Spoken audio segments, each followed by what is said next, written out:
আসসালামু আলাইকুম। আজকে আমরা চলে এসেছি ঢাকার এক ঐতিহাসিক জায়গা লালবাগ কেল্লা।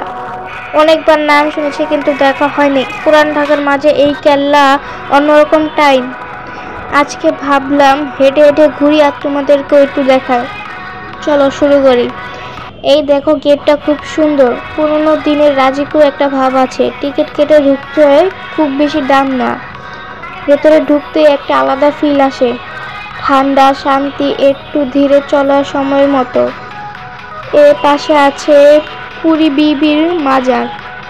জায়গাটা খুব শান্ত, চারপাশে সবুজ গাছ, ফুলের গাছ আর মাঝে মধ্যে পাখির ডাক। অনেকে বসে আছে, ছবি তুলছে, কেউ ধীরে ধীরে হাঁটছে। এই দিকটায় গেলে আমরা দেখতে পাবো দরবার। আরেক পাশে আছে হাম্মার খান, ভুল আমলে রাজাদের জন্য বানানো চানের জায়গা। সবকিছু দেখতে অনেক পুরানো, কিন্তু এত সুন্দরভাবে বানানো যে এখনই তাকিয়ে থাকতে হয়। এই কেল্লাটা বানানো শুরু হয়েছে 1678 সালে। মোহাম্মদ আজম শুরু করেন, কিন্তু তিনি দিল্লি চলে যান, কাজ থেমে যায়। পরে শায়েস্তা খান দায়িত্ব নেন, কিন্তু তার মেয়ে পুরী বিবি মারা যাওয়ার পর উনি দুঃখে কাজ বন্ধ করে দেন। এই কেল্লাটা এখনো অসম্পূর্ণ, কিন্তু ইতিহাসে একটি গুরুত্বপূর্ণ চিহ্ন হয়ে দাঁড়িয়ে আছে। ঢাকা মুঘল আমলের সবচেয়ে বিখ্যাত জায়গাটি একটাই, এটি।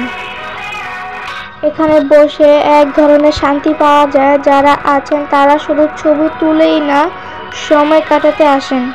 ব্যস্ত ঢাকায় এমন একটা জায়গা এলে মনে হয় সময় একটু ধীরে চলছে। কেল্লার দেওয়ালগুলো যেন পুরানো ছবির গল্প বলছে, যা রাজনীতি, রাজকীয়তা, ভালোবাসা আর ইতিহাস একটু বসে থাকতে সেটা টের পাওয়া যায়। আজকের ছোট্ট ভ্রমণ এখানে শেষ। তোমরা যদি ঢাকায় থাকো বা পুরান ঢাকায় যাওয়ার প্ল্যান করো, একবার লালবাগ কেল্লায় ঘুরে আসো। ইতিহাস আর প্রকৃতি দুটো একসাথে পাওয়া যায় এখানে। ভিডিওটা ভালো লাগলে লাইক করে দিও, চ্যানেলটা সাবস্ক্রাইব করে দিও আর কমেন্টে জানাও পরিবারের কোথায় যেতে চায়। আবার দেখা হবে ইনশাআল্লাহ। আল্লাহ হাফেজ।